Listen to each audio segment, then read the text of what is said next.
Welcome to My Moon Time. In this recording, we do have some adult language. You may choose to want to listen with your headphones on. If so, now's the time. All right, perfect. Hi, welcome. I'm Dana of My Moon Time, and this is Dr. Thomas McCombs. Did I say that correctly? You did, thank you.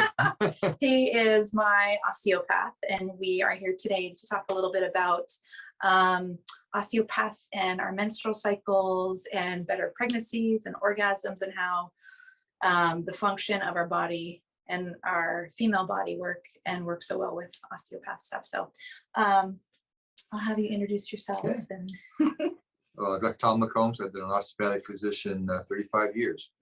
And I'm going to show 3 different approaches to help normalize the mechanics of reproduction, menstruation, and pituitary function. We'll begin with the patient face down.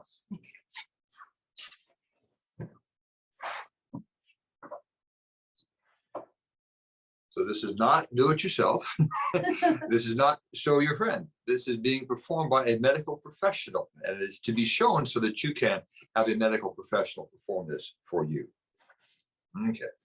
Our first stop is to evaluate the sacrum, which is the final bony route through which all the nerves to the pelvis, low pelvis, the uterus, will travel. I'll evaluate that first here at the pelvis. I'll be springing, what we call osteopathically springing the sacroiliac joint.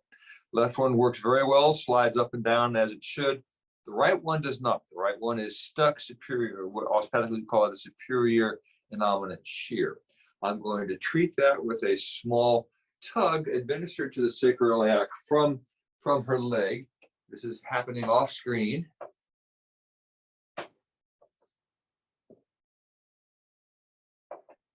There we go. Okay.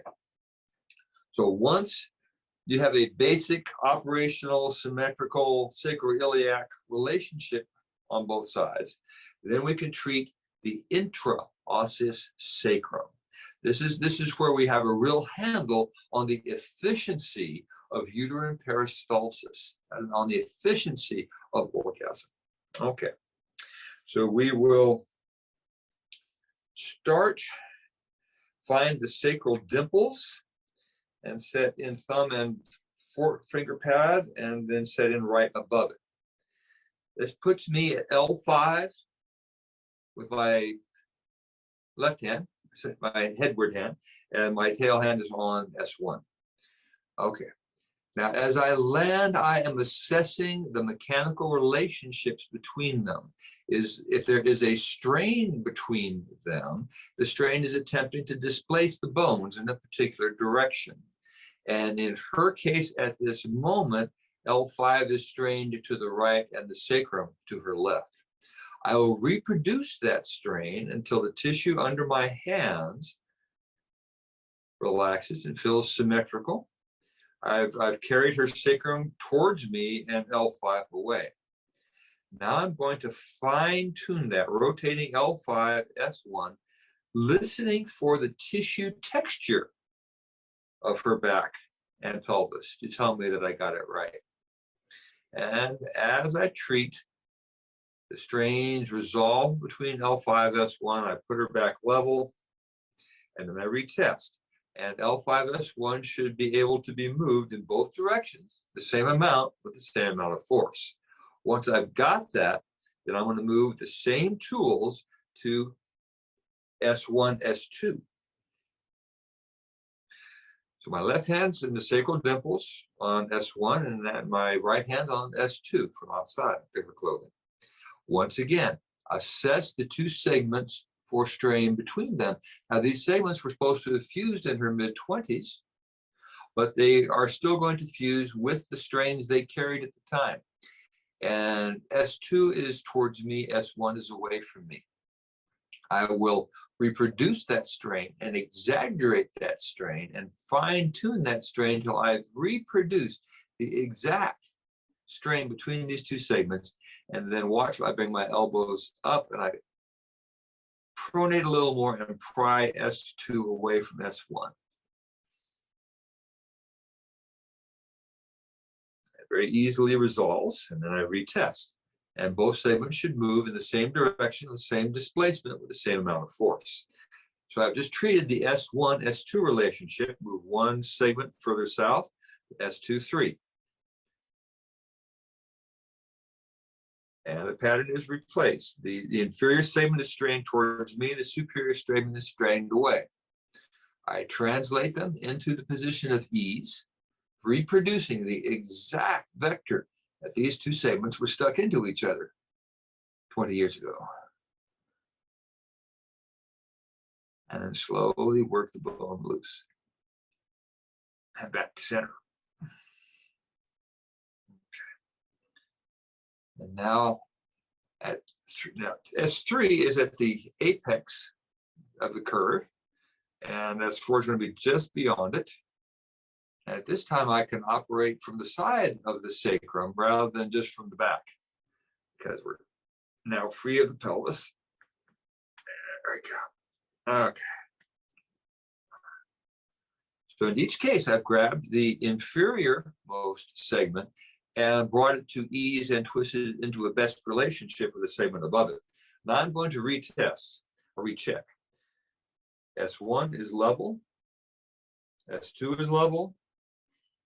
S3 is level. S4 is level. At this point, there's only one thing left to do. I know where S4, 5 is. I want to put the pad of my thumb on S4, 5 and the heel of my other hand across S1, and I will do a sacral segmental decompression. And switch to the heels of my hand on both parts of the sacrum. Pull the segments away from each other along the long axis of the sacrum. Yes. Attempt to undo the 40-11 times we fell upon our butts, all in one treatment. Okay. So what I've accomplished here, by taking the strains from the sacrum and giving her a more symmetrical sacrum, the nerve supply to the right fallopian tube and the right half of the uterus is coming from the right half of the sacrum. The nerves from the left half of her sacrum innervate the left fallopian tube and the left half of her uterus. Now they are side by side, talking to each other at the same time, listening to the same beat on the same drum, and they're going to make a smooth, even constriction to force out a menstruation, to labor out a baby. All in here. That's 1, 2, 3, 4. Okay.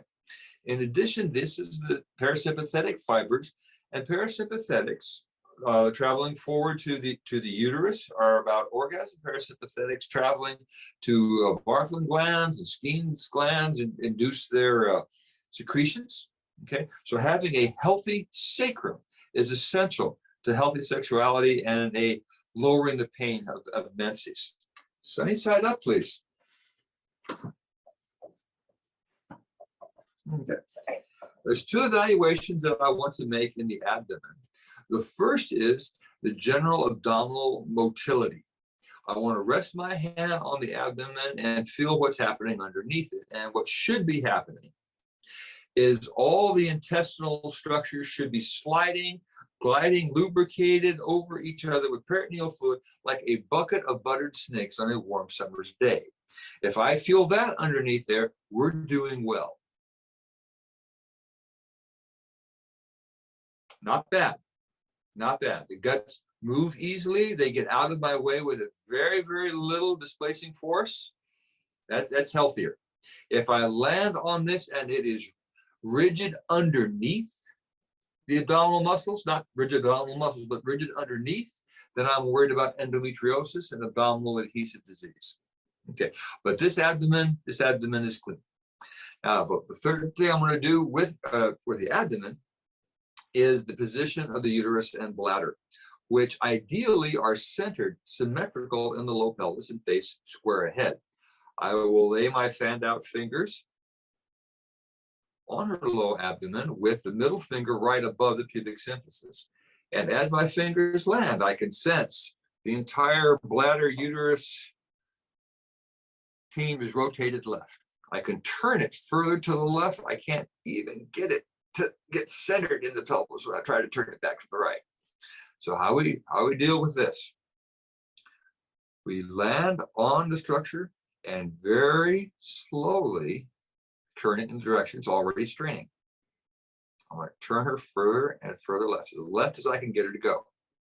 Once I've got her turned all the way to the left, I'm going to put a little more flexor tone into my fingers and grip bladder uterus and lift them up. Lift them superiorly out of the low pelvis towards the chest. And when they come up, I'm going to turn them straight. Turn them right where they belong, and then set them back down. Very easy to do once you know that you can do it. And you want a centered bladder, as hers is. Now, this not only helps with menstruation, but very much helps with residual post-void urine. A couple of cc's of urine that is there after you've already urinated. That's habitat for bacterial infections. That's leaks on your underwear after you stand up. And we help treat that with bladder centering. Okay. Now we go to the roof of the mouth and the cranium to speak to the pituitary gland.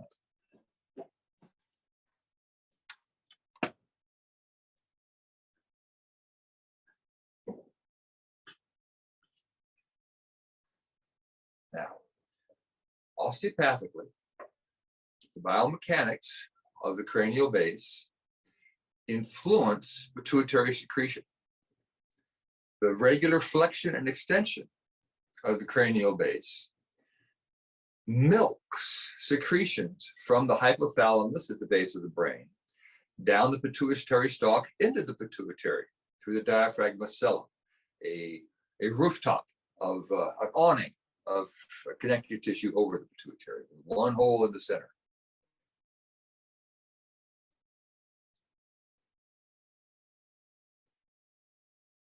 If flexion and extension are blocked, braced against from a blow to the face, caught a soccer ball in the face, or from orthodonture, pulling the sides of the teeth close together, the cranial motion will be inhibited.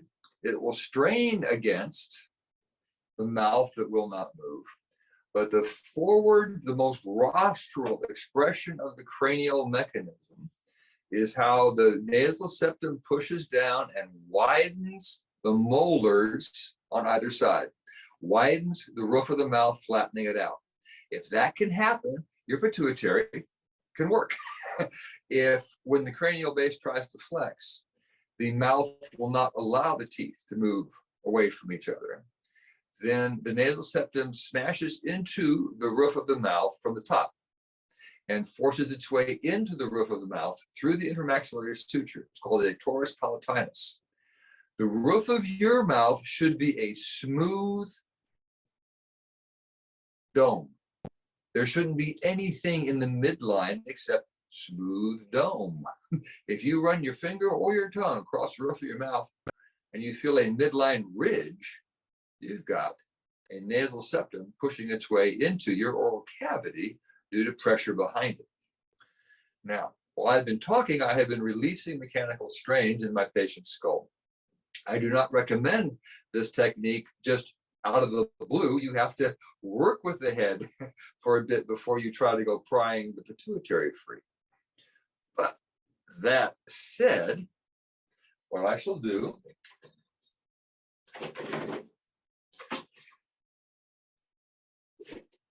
is glove up, and I'm going to go to the roof of her mouth, and I will treat it with the intent to both widen it and bring it forward, bring out the snout, I would tell my students. I'm going to bring my finger pads into the roof of her mouth, and I'm going to feel around in here. Instead of the smooth dome here, the right side of her jaw, her upper jaw, is pushed towards the midline. It's the teeth on that side are much closer to the midline and higher up. Osteopathically, that's called internal rotation. I placed my finger pads up against the roof of the mouth. I found the internally rotated superior side and the inferior side that's externally rotated, I reproduce those strains, take the upside up and the forward and the downside down, and I lift the entire complex towards wherever the tip of the nose is pointing. 10,000 forces hit the front of our faces. As we're growing up, nothing pulls us forward. Everything pulls us back. Bringing the palate forward. And my goal of treatment is to be able to widen the palate, and it widens very easily and narrows very easily. That feels like widening, narrowing, widening, narrowing. As soon as that's easy, I'm ready to do the next thing. Next thing I'm going to do is treat the midline of the mouth. I'm going to set in my 2 finger pads of index and middle right on the roof of the mouth, one right behind the other. So I've got her nasal septum from beneath. Take my other hand and I secure the sphenoid bone. My target is the relationship between the undersurface of the sphenoid and the top of her nasal septum, which gets knocked off by blows to the face, sleeping on one side than the other. And once again, I reproduce the strain pattern, decompress, pulling the nose out further in the direction it was knocked, and then swing it back into midline. And my goal state is that the roof of the mouth rises and falls with the slightest little lift. It's called ballottement. There's the roof of the mouth ballot, which is different from balance. Okay, so once I've got the roof of the mouth ballotable, the vomer bone, the nasal septum, can rise and fall. That means that at the other end of the vomer bone, her sphenoid can freely move. And the pituitary held in the sphenoid can freely secrete. Now, the first time I did this technique, I didn't know what would happen. And the patient had a very positive mood for several days before her tongue swelled up. And I knew I'd done that, but I didn't know how. Turns out tongue swelling up is one of the symptoms of acromegaly. When the pituitary hormones are released without control and you have a surge of pituitary hormone, you get acromegaly. Andre the Giant was afflicted with acromegaly. And I gave that patient a very brief case of it, because when I loosened the roof of her mouth and mobilized her vomer, her pituitary released all the hormone it had been sitting on for weeks. And a flush pituitary hormone went through her. Okay. We're good. So Thank you. cool. Thank you. Thank you. Well, I had so many questions. Yes. Well, first off, this is my, as I mentioned before, my doctor that I come to. I had many head injuries as a child, and so I finally came to you to work on that, which has been amazing. And one of the things that I learned from you as an osteopath is not only a full-fledged doctor, but then an immense amount of training. And then you have a lot of specialties that I love. But one of the things that I love that I wish that every person in the United States would have osteopaths in every little corner of Thank you. in the United States. And it's very common in other parts of the world to have, I guess they're not MDs, but osteopaths. Like I talk to my friends from Europe, and they're like, oh yeah, we come them all the time. But they don't have full practice privileges. Their clinical privileges are essentially that of a chiropractor here in the United States. They can manipulate, but not much else. Okay, so cool. Well, so many people I know, women that are listening to this and watching this, they have a lot of menstrual issues, and you know, going through and listening to, there's so many holistic coaches out there that'll kind of walk women through what to eat and supplements and stress levels. And so this is the piece that I'm like, this is not being talked about enough at all, the physical component structure. So I just love that. And I want to continue to repeat it on here over and over again for women that have everything you could think of, not wanting to have it, but you know, it's like what you said to me at another session about, you know, when we learn to walk, so many of us just fall. And when we have a butt issue, we fall on our butts, it can cause issues with later in life with menstrual problems and pregnancy, having a child, and orgasms, which is what happened with me. So this is just amazing. What do we have here? So I have here a human skull specimen that I wish to use to demonstrate where I was and what I was doing. So to get oriented, let's look face on at her, okay? And then we'll look, if we can, into her nose, and you see the midline structure going up and down. You see her nasal septum there, right in the midline, okay? Now, if we look at the roof of her mouth, she does not have a torus. She does not have a midline ridge. She does not have the problem that I described. Got other issues, but not that one. Okay. And the other end of that nasal septum, right here. You see the nasal septum, and we look at the nasal septum in front. Here we see the nasal septum in back, coming up to the underskull right here. That's called the vaginal process, I'll tell you that. Where the vomer bone meets the undersurface of the sphenoid. Why is that so important? Because just opposite that bone, here is the sphenoid, here is the sella turcica, where the pituitary is sitting, right where my pen is sitting, right there, okay?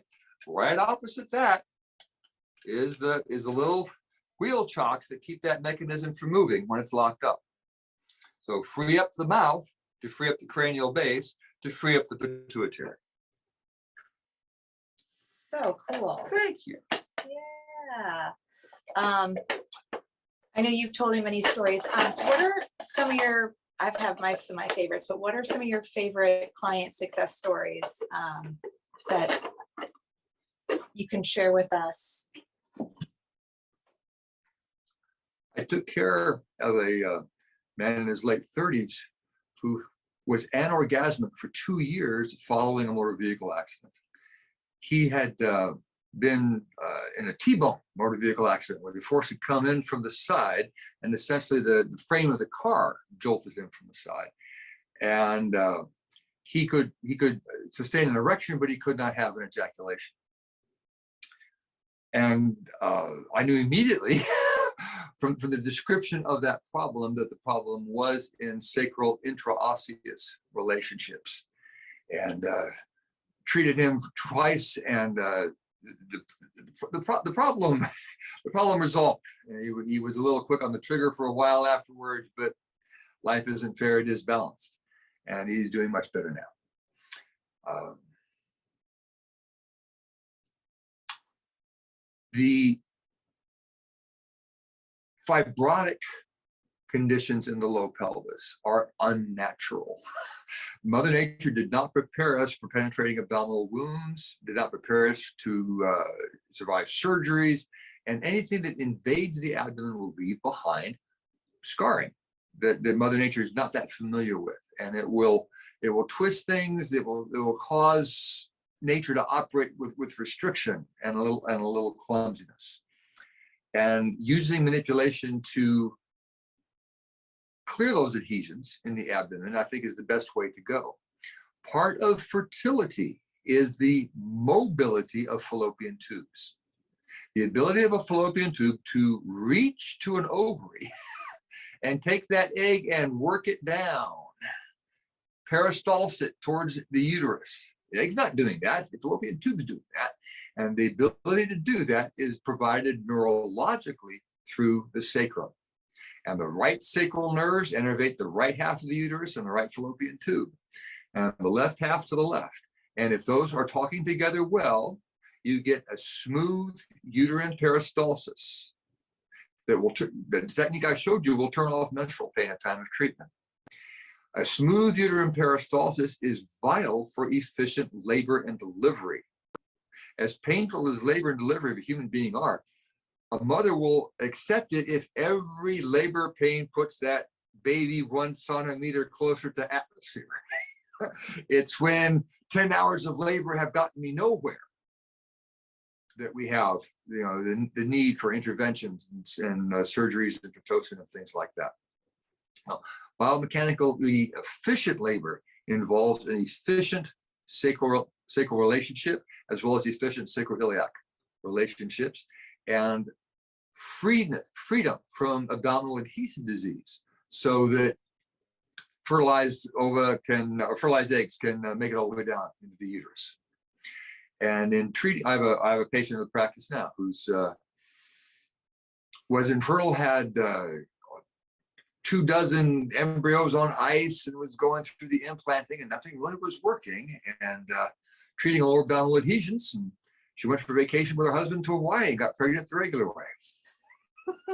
And her son is a patient of the practice now. So cool. Thank you. That's really, really, really cool. What was I gonna ask? Oh, would you talk a little bit about, you were telling me once about the woman who went to an osteopath as her country doctor her entire life, and you got to like check her out. She was like a pioneer woman, how strong she was. I think that was such a cool testament of how this work can just really help the body thrive. This was in my Seattle practice, and a woman called up for osteopathic care, and I didn't take Medicare at that time. And but doctor, I've only had DOs take care of me my entire life. She grew up in North Dakota, and all her primary care, all her advanced care was coming from DOs. And whenever she was hurt, whenever she fell hard, her parents knew to bring her into the DO. And I gave her 2 treatments a month just to get my hands on flesh that had been cultivated that way throughout its growth. And she was a splendid example of a sturdy pioneer woman. She was symmetrical, she was solid, she covered the ground she stood on. You just knew she could deliver her own babies and then go back to work. She was incredible. And it was a privilege to see this level of health, this structural health. And it wasn't being provided for her by structural specialists who done special residencies and trained with high-level masters. It was done by regular DOs out in primary care practices in America. I'm very proud of them. So cool. Yay. So if people want to get in touch with you, or what's the best way to connect with you for services, or if they perhaps live down in Southern California, how can people? Your best bet is to go online to osteopathicranialacademy.org. osteopathicranialacademy.org. And their website will come up, and they have a feature called Find a Physician. And you just put in your zip code and how far away you're willing to travel, 10 miles, 25, 50, and you'll get a list of practitioners. And while the work I showed today is not to be done by lay personnel, is not to be done by the untrained, anybody the Cranial Academy refers you to will be capable of reviewing this and knowing exactly what to do and where to go to do it. So great. And we're here at Bay Area Osteopathic Practice, and Dr. Tom McCombs is my doctor, and I absolutely love coming here. My face actually feels really like there's like a light energy inside the center of my head right now. It's cool. I feel the opening. Yeah. I treated a number of married couples, and I did that technique to a husband who sat there for his wife's entire treatment, just grinning at the freedom in his head. So please come reach out to this practice, to Dr. McCombs, or get with an osteopath in your area. You will be very happy that you did. And yeah, that's it. So thank you so much. Thank you For doing this today, and I hope everyone enjoys this. I know I did, and I always learn so much coming here. Like, he's also a Taoist priest, which I think is so cool. I love that. If you're in the office, this all has beautiful pictures in it, and yeah, it's a great place. So we will see you guys all soon. Please consult your licensed medical professional for any and all medical advice. The information contained here has not been evaluated by the FDA. This information is not intended to treat, diagnose, cure, or prevent any disease and is provided for educational purposes only. Always seek the advice of your physician or other qualified healthcare providers with any questions you have regarding a medical condition and before undertaking any diet, supplement, exercise, or other health program.